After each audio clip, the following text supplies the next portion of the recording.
Buah kurma. Sampai licin kamu kebas. Kamu kenal aku siapa? Allah, Mak. Baru aku tahu. Rupanya adik John Wayne pun ada terlepas dekat-dekat sini. Diam dah. Apa kedana aku dia buatnya? Sudahkah kamu register nama kamu jadi penyamun? Nama aku sudah kena potong lah pasal aku tak bayar yuran.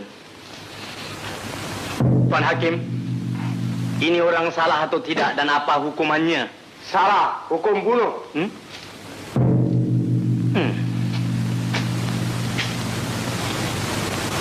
Sarjan? Ya, Cip. Bawa senapang. Baik, Cip. Bawa dia ujung sana.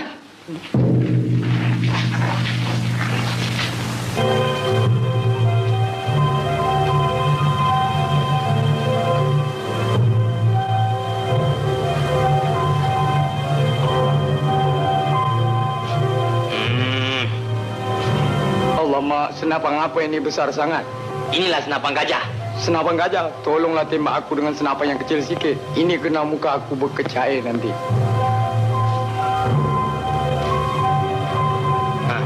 Sarjan.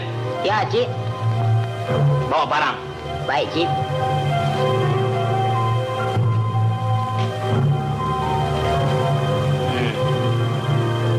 Balikan di sana.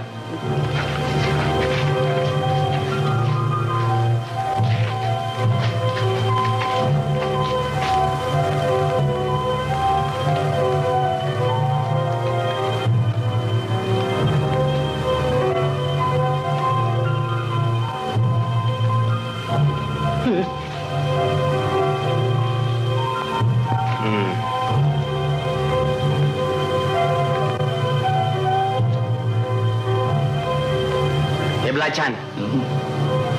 Siapa nama kamu dah? Kasim Baba dah. Kasim Baba.